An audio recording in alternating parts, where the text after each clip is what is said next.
কয়েকদিন ধরে মৌলভীবাজারের শ্রীমঙ্গলের উপর দিয়ে বইছে তাপদাহ। তাপমাত্রা ওঠানামা করছে ৩৫ থেকে ৩৮ ডিগ্রি পর্যন্ত।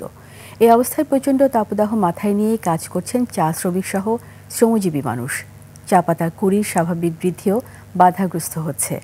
মৌলভীবাজার প্রতিনিধি বিকুল চক্রবর্তীর তথ্য ছবিতে ডেস্ক রিপোর্ট। গত কয়েকদিন ধরে মৌলভীবাজারের শ্রীমঙ্গলের ওপর দিয়ে বইছে তাপপ্রবাহ।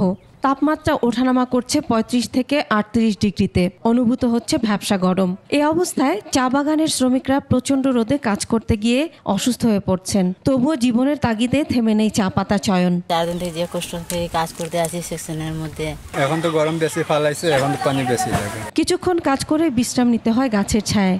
এ সময় যেখানে প্রতিদিন ৪০ থেকে ৫০ কেজি চা পাতা তুলতেন, এখন তুলছেন ২৫ থেকে ৩৫ কেজি। গরমের কারণে আমাদের প্রায় ৬-৭ বার পানি লাগে, কিন্তু বাগানে পানির সুবিধা কম।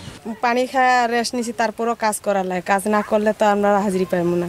আবহাওয়া অফিস জানায় এই অবস্থা আরও ২-১ দিন অব্যাহত থাকতে পারে। তবে দিনে ২-১ বার বৃষ্টি হলে কমবে ভ্যাপসা গরম। গত কয়েকদিন ধরে শ্রীমঙ্গলের সর্বোচ্চ তাপমাত্রা ৩৫ থেকে প্রায় ৩৮ ডিগ্রি সেলসিয়াসের মধ্যে ওঠানামা করতেছে এবং বাতাসের আর্দ্রতা 50% উপরে বিদ্যমান রয়েছে। তাই ভ্যাপসা গরমের অনুভূতিটা বিরাজমান রয়েছে।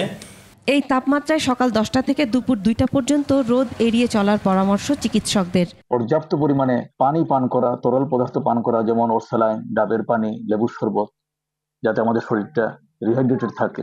এই অবস্থায় ছায়া থেকে কাজ করা ও প্রচুর পরিমাণে পানি এবং তরল পদার্থ পান করার পরামর্শ তাদের।